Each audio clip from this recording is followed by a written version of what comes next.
한 해가 이제 급속히 마무리를 향해서 다가가고 있습니다. 이제 임직식 끝나면 11일이잖아요. 그리고 그 다음 주는 18일이고 그 다음 주일이 성탄절이면서 마지막 주일이 됩니다. 성탄 주일이 25일인데 마지막 주일이 되고요. 31일이 또 송구영신 예배를 끝으로 토요일입니다. 31일이. 그리고 1월 1일이 주일이 되기 때문에 굉장히 좀 분주하게 보내야 할 것 같습니다. 그 가운데 특별히 우리는 성탄절을 맞이하면서 이 성탄절을 어떻게 잘 보낼 것인가, 그것은 바로 대강절을 어떻게 보내느냐에 따라 달려있다, 이런 생각이 들어서 오늘 말씀을 가지고 대강절과 관련된 말씀을 나누려고 합니다. 매해 한 해가 되면서 벌써 10월 중순, 11월 초순 되면 벌써 이 상가에서는 벌써 이제 성탄 코너를 만들어 놓고 성탄 장식품들을 팔기 시작합니다. 거기에 가면 어김없이 캐롤들이 울려 나옵니다. 야, 그럴 때 벌써 시즌이 왔구나 하고 마음이 다급해집니다. 여러분, 교회 목사가 일정을 보면서 이 성탄절을 준비를 해야 되는데요, 먼저 경각심을 갖게 만드는 게 어디라고요? 백화점이나 무슨 상가, 마트 이런 데서 먼저, 야, 이게 시즌이 왔구나, 교회도 장식 준비해야 될 텐데, 거기 이미 장식 다 끝났거든요. 이제 준비해야 될 때, 이런 생각이 이제 들게 되는 거죠. 여러분, 교회에서보다는 백화점이 이렇게 빠른 상술로 치고 들어오고 있는 이때 우리는 화려하게 빛나는 그 성탄 장식들 속에서 과연 예수님이 계신가 하는 것을 생각해 봅니다. 우리 그리스도인들마저도 때로는 여기에 편성해 가지고 뭔가 선물을 주고 받고 하는데 바쁘고, 또 장사하는데 바쁘고, 이 기간마저도 내가 무엇을 선물 받을 것인가만 생각하면서 탐욕만 채우기에 바쁜 것을 봅니다. 아이들도 뭐를 받을 것인가만 너무 성탄절 선물 뭘 하려고 그래요? 하고 부모에게 물어보는 경우들이 있어요. 아니, 성탄절 예수님이 탄생한다는데 자기가 왜 선물을 받으려고 그래요? 그런 생각이 들기도 합니다만, 우리가 주인공을 잊어버리면 안 됩니다. 이런 상황 속에서 어떻게 성탄의 본래적 의미를 회복할 수 있을까? 그것이 바로 교회의 고민입니다. 성탄절은 단지 하나의 행사를 치르는 것이 아니라 하나님의 사람의 아들이 되신 정말 놀라운 비밀이 담긴 기독교의 이 본래적 의미를 깨닫는 기회가 되어야 합니다. 우리가 성탄을 의미 있게 보내기 위해서는요, 이 성탄으로 이어지는 이 대강절을 어떻게 지내느냐에 따라서 달려 있습니다. 그런 의미에서 오늘은 이 누가복음 2장 7절 말씀을 중심으로 대강절의 의미를 생각해 보려고 합니다. 대강절은 다른 말로 대림절, 이 대자가 기다릴 대자거든요. 기다릴 대자예요. 큰 대자가 아닙니다. 임이라고 하는 것은 강림하다라고 하는, 어드벤트라고 하는 그런 의미이기 때문에, 원래 라틴어로도 어드벤투스라고 하는 말에서 이 어드벤트라고 하는 이 강림절이 이제 왔습니다. 그렇기 때문에 그리스도의 오심을 기다리는 절기예요. 그러니까 예수님이 초림하기 전에는 예수님의 초림을 기다렸죠. 우리는 예수님의 초림을 이미 본 사람들입니다. 우리들에게는 뭐를 기다려야 할까요? 예수님의 재림을 기다려야 합니다. 그러니까 예수님의 기다림, 이 강림은 예수님 때나 예수님 오기 전의 사람들이나 지금 우리들이나 마찬가지입니다. 다 동일하게 기다려야 하는 기간인 거예요. 그러면서 예수님의 다시 오심을 준비하고 기다리는 기간이 바로 대림절 혹은 대강절인 것입니다. 오늘날 우리는 베들레헴 구유에 성육신하신 이 아기 예수님의 의미를 한번 살펴보면서 은혜를 나누려고 합니다. 누가복음 2장에 보면 탄생 이야기가 나오지 않습니까? 거기에 구유에 태어나신 하나님의 아들 예수가 주는 의미가 뭔가 함께 생각하면서 이 대강절의 현대적 의미를 생각해 보려고 합니다. 우리 7절 말씀을 다시 한번 읽어보십니다. 첫 아들을 낳아 강보에 싸서 구유에 누웠으니 이는 여관에 있을 곳이 없음이로라. 그러니까 구유에 누운 이유가 무엇인지를 설명하고 있어요. 이제 여관에 있을 곳이 없었다는 겁니다.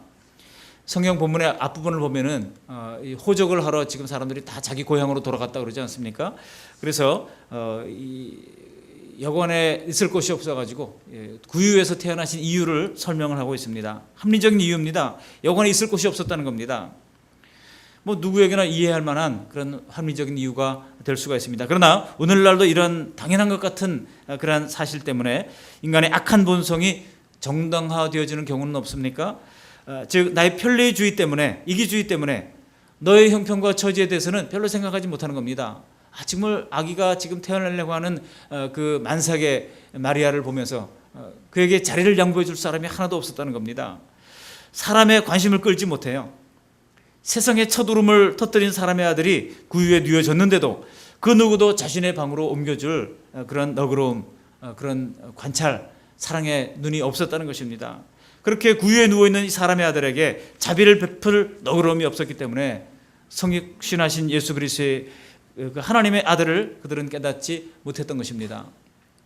여러분, 성탄절에 우리는 너무나도 너에 대하여 무관심, 나를 관심을 가지다 보니까 나에 대해서 애착을 가지고 나에 대한 그 이익을 추구하는 데는 재빠르지만은 너에 대해서 너무나 무관심한 결과 큰 기쁨의 소식을 듣지 못하는 불행에 빠지고 말았던 것입니다. 그래서 복음의 귀머거리가 되어버렸던 것입니다. 그래서 그 기쁨의 소식은 도리어 온 들에서 양떼를 치던 가난한 목자들에게 들려졌다는 거예요. 비록 사회적으로는 그들은 소외된 사람들이었습니다. 그렇지만 그들은 메시아를 볼 수 있는 눈을 가진 자들에게 보여진 것입니다. 들을 귀가 있는 자들에게 들려진 것입니다. 그래서 그 기쁨의 소식을 받은 그들이 또한 평화의 소유자들이 된 것입니다. 그리고 그들만이 구유 위에 누인 사람의 아들을 통해 하나님과의 화해를 이루고 기쁨을 간직한 자들이 된 것입니다. 저는 가끔 이 성탄절 전야에 어수선한 마음으로 성탄절 준비와 행사에 참여하면서 그런 생각에 빠질 때가 있어요. 그래서 우리끼리 모여서 커다란 트리를 세우고 아름다운 전구로 환한 그런 불을 밝히고 우리끼리 선물을 주고받고 우리끼리 모여서 성경에 나오는 대로 첫 번째 크리스마스를 재현을 하고 고요한 밤 거룩한 밤 춤추고 찬양하며 아기의 예수의 탄생을 축하하고 있을 때 여전히 구유에 누워있는 아기 예수는 그대로 방치하고 있는 것은 아닌가, 그런 생각, 그런 두려움이 있을 때가 있습니다. 아기 예수는 여전히 오늘도 구유에 누워있는데 예수 없는 예수, 그런 알맹이가 빠진 생일 축하 잔치를 하고 있는 것은 아닌가 하는 생각입니다. 물론 성탄절은요, 마땅히 기쁨의 축제로 즐거운 명절로 지켜져야 하는 것이 맞습니다. 베들레헴의 첫 번째 크리스마스를 재현하고 크리스마스 캐롤을 부르면서 축하하는 이 성탄의 전통이 절대로 경시되어져서는 안 됩니다. 예수 난리, 예수 소문이 나야 합니다. 다만 오늘날 소위 이 조용한 성탄절의 논리 속에 이런 성탄절 축하의 형식마저 사라져버리는 것 같아서 안타깝습니다. 당연히 우리는 성탄 축하의 경험들이 많은 사람들에게 예수 그리스도를 진정으로 발견할 수 있도록 하는 그런 사건이 되어야 합니다. 그래서 성탄은 온 동네에 기쁨의 찬양 가운데 울려 펴져야 하는 것이 마땅합니다. 지금 부산에서는요, 성탄 트리 축제를 벌써 몇 년 전부터 시작을 했는데 아주 부산시에서도 대대적으로 후원을 하고 그래가지고 아주 국제적인 그런 성탄 트리 축제가 됐어요. 춘천에서도 지금 좀 비슷하게 해보려고 오늘 이제 이 성탄 트리 점등을 보통은 시청 광장 앞에서 했습니다만 오늘은 특별히 4시에 삼천동에서 공원 수변공원에서 합니다. 그러면서 이제 각종 트리를 장식을 해놨어요. 시간 되시는 분들은 가서 한번 구경하셔도 좋습니다. 그런데요, 우리가 너무나 조용한 크리스마스는 결코 성경에 맞지 않습니다. 그렇지만은 우리는 형식만 갖추는데 너무 바빠서도 안 돼요. 진정한 의미를 그러고서 놓친다 그러면은 그것은 더 하나님 앞에 불충한 것입니다. 하나님은 아기 예수를 세상 속에 세상을 사랑하시기 때문에 보내셨음에도 불구하고 구유에 누이신 아기 예수를 통하여 세상과 화해를 이루시기 위하여 보내셨음에도 불구하고 사람들이 그것을 깨닫지 못한다면 알맹이가 빠져 있는 것입니다. 그 당시 삶의 여건에서 하나님에게서 멀리 있을 수밖에 없었던 자들, 목자들, 또 이방인들, 그들을 부르셔서 그들 중에 평화가 임하도록 하나님께서 아기 예수를 보내셨던 것입니다. 그 하나님은 오늘도 우리에게 너희는 세상의 소금이다, 너희는 세상의 빛이다라고 말씀하고 있습니다. 그러므로 우리가 다시 오실 메시아를 대망하는 가운데 오늘도 구유에 누인 아기 예수를 찾는 것은 또한 그 아기를 위해서 무엇을 할 것인가 고민하는 것은 바로 세상을 하나님께로 화해하게 만들고 평화를 가져오게 하는 성육신을 성취하는 행동인 것입니다. 제가 동해 가면은 동해 동부교회라는 교회가 있어요. 거기 그 목사님이 그 얘기를 나눠보다 보니까 그분이 서울에서 태어나서 서울에서 고등학교, 중고등, 초등학교, 중고등학교, 대학교까지 다 나오고 서울 바깥을 벗어나 본 적이 없는데 강원도 동해까지 왔다고 얘기를 하더라고요. 그래서 성육신 했네요. 그러니까 정말 그런 것 같아요 라고 얘기해요. 근데 그 비슷한 분이 또 있어요. 우리 인제교회 정영덕 목사님도, 그분도 서울에서 초등학교부터 유치원부터 시작해가지고 대학교까지 다 나오고 신학도 다 서울에서 하고, 그리고 이제 사역지를 찾다 보니까 강원도 인제까지 왔어요. 처음에 20년 몇 년 전에 갔을 때는 얼마나 지금처럼 도로가 좋은 것도 아니고 말이죠. 그랬겠습니까? 근데 그곳에서 지금 묵묵히 사역을 하면서 잘 감당해 오고 있습니다. 우리가 낮은 자리로 간다고 하는 것은 무엇일까요? 여러분 오늘날 신학교에도 가면은 이 지역으로 안 가려고 그래요. 지방으로 안 가려고 그래요. 신학생들이 말이죠. 부름받아 나서님은 어디로 가야 돼요? 어디든지 가오리다. 찬송가는 그렇게 불러놓고, 예. 뭐 평창에서 뭐 전도사 구한다, 인제에서 전도사 구한다, 강릉 지역에서 전도사 하늘의 별따기예요. 안 올라 그래요. 그러니까 우리 총신 홈페이지에 우리 교단 홈페이지에 들어가 보면은요, 막 그렇게 사역자 구한다고 막 올라오는 것이 있어요. 근데 어떤 것을 보면은 이렇게 막 써놨어요. 예, 섭섭지 않게 다 대우를 해드립니다. 오시면 알 겁니다. 가족같이 대해줍니다. 모든 필요를 다 채워줍니다. 막 써놨어요. 근데 보면은 저 강원도 정선 뭐 이런 것이 그러니까 그게 다른 것들은 금방 막 서울 지역에 있는 뭐 사역자 구한다는 것은 금방 내리거든요, 이분들이. 그런데 거기는 그냥 1년 내내 그냥 계속 올라와 있어요. 그래서 야, 이분들이 아직도 못 구했나 보다. 그러니까 그런 지역에 가는 것을 무슨 귀양 가는 것처럼 생각하는 것 같아요. 이런 지금 상황인데 우리가 낮은 자리로 가는 것, 또 어려운 자리로 가는 것, 이것을 사람들이 너무나 꺼리고 있는 이 안타까운 모습을 볼 수가 있습니다. 여러분, 우리가 대강절을 지나면서 아기 예수의 성육신하신 뜻을 교회적으로 우리가 어떻게 적용할 수 있겠습니까? 그래서 바로 대강절의 의미를 바로 이해하고 경건하게 보내야 하는 것입니다. 어떻게 경건하게 보내야 됩니까? 공감의 거래는 제가 3단계를 말씀했습니다만 오늘은 좀 5단계로 말씀을 나누면서 말씀을 드리려고 합니다. 첫 번째는요, 이 기다림의 단계입니다. 기다림, 다를 말하면 소망의 단계라고 얘기할 수 있어요. 보통 뭐 우리 교회는 그렇게 하지 않습니다만 과거 대강제를 지킬 때는 초를 밝혔습니다. 촛불을 밝히는데 촛불의 색깔이 이제 매주 달라집니다. 그래서 5번째 이제 크리스마스 성탄절에 초를 밝히게 되는데 어두운 세상에 빛으로 오신 예수님을 나타내는 것입니다. 이 세상에 지치고 곤고한 자들과 어둠에 있는 자들에게 소망의 빛이 되는 그 예수님을 드러내기 위하여 빛을 밝히는 거예요. 우리의 소망은 메시아가 오심으로 이루어질 하나님의 나라입니다. 그래서 여러분, 이 대강절 첫 번째 초는요, 바로 보라색입니다. 빛이 보라색 빛이에요. 지금 여기 밑에 빛도 보라색으로 만들어 놓은 거예요. 의도적으로 해놓은 겁니다. 근데 점점 빛이 밝아지면서 이 보라색이 점점 처음에는 아주 짙은 보라색이었다가 점점 환한 보라색으로 바뀌고 나중에는 아주 흰색 밝은 그 백색의 빛으로 가게 되는 겁니다. 그렇게 이제 빛을 밝히는 거죠. 여러분, 하나님의 나라가 어둠 가운데 빛으로 임했습니다. 그 아주 대표적인 모습이 이사야 11장 1절로 10절에 있어요. 오늘 우리가 오전 예배 때 이제 교동문을 교독했던 것이 바로 그 부분이잖아요. 거기 보면은 이새 줄기에서 한 싹이 나고 그 뿌리가 한 싹이 나서 결실할 것이고 여호와의 영 지혜의 총명의 영이요 모력과 재능의 영이요 또 지식과 여호와를 경외하는 영이 강림하시리니 그가 여호와를 경외함으로 즐거움을 삼을 것이며 그의 눈에 보이는 대로 심판하지 아니하고 귀에 들리는 대로 판단하지 아니하고 공의로 심판하고 정직으로 세상에 겸손한 자를 판단하고 또 공의로 그의 허리띠를 삼고 성실로 몸에 띠를 삼는다 말씀하면서 그때에 이리가 어린 양과 함께 살고 표범이 어린 염소와 함께 눕고 송아지와 어린 사자가 살진 짐승이 함께 눕고 어린아이에게 끌리며 암소와 곰이 함께 먹으며 그것들의 새끼가 함께 엎드리며 사자가 소처럼 풀을 먹을 것이며 젖먹는 아이가 독서의 구멍에서 장난하며 젖된 어린 아이가 독서의 굴에 손을 놓고 장난하고 내 거룩한 산 모든 곳에서 해됨도 없고 상함도 없을 것이니 또 유명한 말씀이 나오죠. 이는 물이 바다를 덮음같이 여호와를 아는 지식이 세상에 충만할 것임이라 그랬습니다. 그날에 이새의 뿌리에서 한 싹이 나서 만민의 기치로 설 것이요 열방이 그에게로 돌아오리니 그가 거한 곳이 영화로우리라 그랬습니다.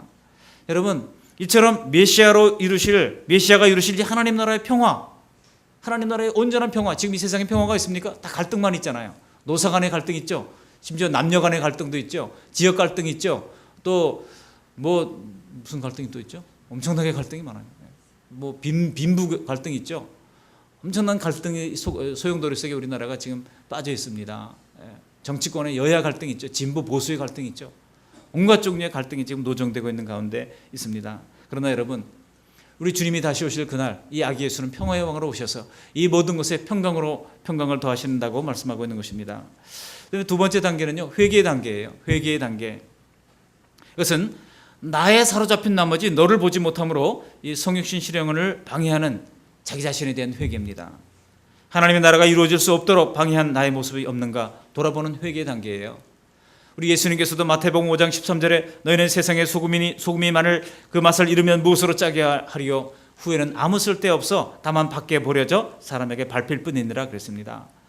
때문에 우리가 밟히는 자가 되지 않도록 잘못된 것은 무엇이 있는가 하나님의 말씀의 거울을 비추어서 우리 자신을 회개하는 것이 필요하다는 것입니다. 이 대강절 기간에 빠짐없이 하나님 앞에 회개하고 사죄의 은총을 받으시기를 바랍니다. 주님 앞에 고백할 때마다 주님께서 미쁘시고 의로우사 우리 모든 죄를 사하신다고 요한일서 1장 이제 10절은 11절은 말씀하고 있는 것입니다. 세 번째 단계가 있습니다. 그것은 바로 나눔의 단계입니다. 무슨 단계라고요? 나눔의 단계라고요.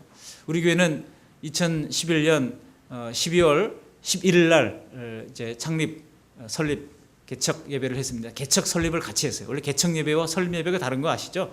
설립은 이제 적어도 세례교인 15명 이상이 있어서 공적으로 이제 교회 설립이 인준되는 과정입니다.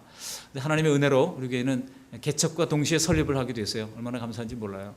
그랬는데 그렇게 개척 설립을 하고 나서 곧바로 첫 번째 성탄절을 우리가 예배를 어디서 드렸습니까? 교회에서 이제 10시 반에 같이 하고 그리고 곧바로 가가지고 저쪽 그 기쁨의 집에 가서 거기서 예배를 또 드렸습니다. 그래서 그 말기암 환우들과 같이 예배를 드렸던 기억이 납니다. 그때 찍었던 사진도 있을 텐데요.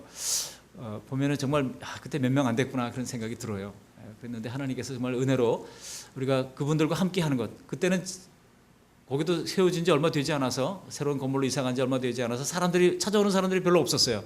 요즘은 너무 거기 사람들이 많이 찾아와가지고 지금 거기를 안 가고 지금 그 덕두원에 있는 덕두원이 아니라 그 저기 춘천댐에 있는 건 뭐죠? 무슨 집이죠? 예? 나눔의 집, 지암리에 있는 나눔의 집으로 우리가 갑니다만 거기 정신지체 아이들 있는 곳으로 가서 우리가 매년 가잖아요. 여러분 24일 날 올해도 변함없이 각 가정을 돌면서 새벽 찬양, 저녁 찬양을 할 것입니다. 그럴 때 여러분들이 작은 이제 정성을 담은 물건들을 준비해 주시면 그것을 전부 다 그 시설에 갖다 줄 겁니다. 지금까지 우리 교회가 사용한 적 한 번도 없어요. 다 같이 몽땅 가지고 가서 이렇게 전달해 줬습니다. 그들의 필요가 뭔지를 한번 물어보고 그 필요들을 이제 광고하게 될 것입니다. 그러면 우리 성탄 찬양팀이 방문하게 될 때에 하나씩 준비를 하셨다가 전달해 주시면 어려운 이웃에게 나누는 그런 좋은 연습이 될 것입니다. 이렇게 나눔의 과정이라고 하는 거예요. 이 나눔을 우리가 실천할 수 있기를 바랍니다. 그리고 이제 네 번째로는요, 화해 단계입니다. 무슨 단계라고요? 화해 단계. 벌써 네 번째 가면 우리 머리가 참 나빠가지고 첫 번째, 두 번째 다 잊어버리더라고요. 첫 번째 뭐라고요? 기다림, 소망의 단계. 두 번째는 회개 단계. 세 번째는 나눔의 단계. 자, 네 번째는요, 화해 단계입니다. 화해 단계. 여러분, 예수님이 이 땅에 오심으로 말미암아 하나님과 인간 사이에 이 죄로 말미암은 이 원수된 관계를 주님께서 해결해 주셨잖아요. 하나님과 사람과의 관계를 해결해 주신 겁니다. 그런데요, 이것은 더 나아가서 사람과 사람과의 관계도 해결해 주시는 것입니다. 그래서 경우에 따라서 우리가 어떤 사람은 꺼리낌이 있고 불편한 관계들이 있을 수 있어요. 그래서 누가 저쪽에 오면 벌써 돌아가려고 그러는데 여러분, 그거 하나님 앞에 회개해야 된다고 저는 생각합니다. 왜 그럴 필요가 뭐가 있습니까? 물론 사람과의 불편한 관계가 있을 수도 있습니다만, 그러나 그렇다고 해서 우리 행동에 제약을 받을 필요가 뭐가 있어요? 오히려 긍휼히 여기고 그러면서도 또 같이 동일한 여러분 시민들도 그렇게 하지 않는데, 예수 안 믿는 사람들도 그렇게 하지 않는데 우리가 그렇게 할 필요가 뭐가 있습니까? 누구든지, 또 심지어 우리 교회 잘 다니다가 이렇게 이동하거나 여러 가지 환경으로 떠난 그런 분들이 있어요. 그런 분들도 어딘가 맞출 때가 있잖아요. 사람은 만나요. 여러분 한번 따라하시기 바랍니다. 사람은 만납니다. 관계를 잘 가지시기 바랍니다. 사람은 이제 어디서든지 만나게 돼 있어요. 지하철 한 칸에서 만나게 되든지, 목욕탕에서 갑자기 만나게 되든지, 원수가 외놈으로 다리에서 만난다고 꼭 만나게 돼 있어요. 그렇기 때문에 모든 사람 관계에 잘 할 필요가 있습니다. 그런데 껄끄러운 관계가 있다 할지라도 우리가 그저 허허실실 예수님의 마음으로 품는 그런 자세가 중요하고 필요한 것입니다. 이게 화해 단계예요. 그래서 예수님께서 이 땅에 오신 것은 바로 하나님과 사람과의 화해를 이루시고, 더 나아가서 우리에게 요구하는 것이 있습니다. 바로 사람과 사람과의 관계도 화해를 이루어야 된다고 말씀하고 있는 것입니다. 전도를 할 때도요, 우리가 꼭 그 사람을 교회에 참석할 수 있도록 그러니까 여건이 되면 함께 우리가 격려하면서 이끌고 해야 할 필요가 있지만은 강제적으로 우리가 실적을 위해서 그렇게 전도를 해서는 안 됩니다. 실적을 위해서가 아니라 그 사람 영혼을 사랑하는 마음으로 그 영혼이 예수님 만나도록 그런 마음으로 우리가 해야 마땅하지 그를 무슨 도구적 가치로 이용해서는 안 된다는 것입니다. 그래서 우리는 사람과 사람과의 관계, 그 사람으로 하여금 우리가 전도하는 것이 뭡니까? 그 사람이 하나님과의 관계, 깨어진 관계를 회복하도록 돕는 것이 전도예요. 하나님과의 관계가 지금 뒤틀려 있잖아요. 그 관계를 해결하도록 돕는 것이 전도입니다. 그리고 그분이 그것을 해결했을 때 바로 나와의 관계도 해결하도록 돕는 것이 바로 화해의 단계라고 하는 것입니다. 이 대강절을 맞이하면서 이제 관계가 껄끄러운 사람들 여러분 찾아서 만나시고 화해를 이루시기를 바랍니다. 마지막 단계가 있습니다. 그것은 바로 감사와 기쁨의 단계예요. 무슨 단계?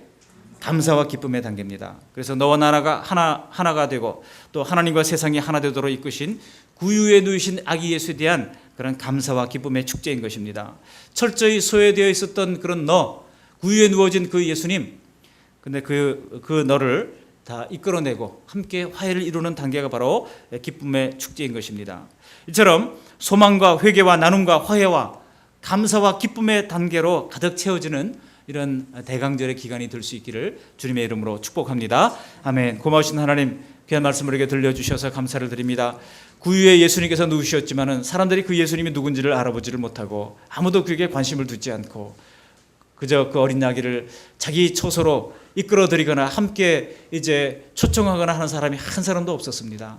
그러나 그 주님의 오심은 많은 사람들을 구원하기 위해서 이 땅에 오셨습니다. 하나님 아버지, 이 사실을 기억하면서 우리가 이 소망을 잃지 아니하도록 도와주시옵소서. 이미 초림하셨고 재림하실 예수님을 기대하면서 이 땅이 아무리 어려운 일이 있다 할지라도 하나님 결코 낙심하지 아니하도록 은혜를 베풀어 주시기를 간절히 빌고나고, 낭망이 바뀌어 소망되게 하옵소서. 절망이 바뀌어 소망되게 하옵소서. 하나님 또한 이제 잘못된 것들은 하나님 앞에 회개하게 하시되 죄악과 교만과 독선을 회개할 수 있도록 은혜를 베풀어 주시옵시고, 움켜진 우리 손을 회개하며 나눌 수 있는 나눔의 단계로 나아갈 수 있도록 도와주시고, 증오가 바뀌어 화해가 되고 껄끄러움이 바뀌어 기쁨이 되는 하나님 아버지 관계 회복을 누릴 수 있도록 인도하여 주시옵시고, 슬픔과 원망과 불평이 바뀌어서 기쁨이 되고 감사가 되는 하나님 아버지 기쁨의 축제로 변화되어지는 귀한 대강절 성탄절 기간이 될 수 있도록 은혜를 베풀어 주시옵소서. 감사하고 우리를 구원하신 예수님의 이름으로 기도드리옵나이다. 아멘.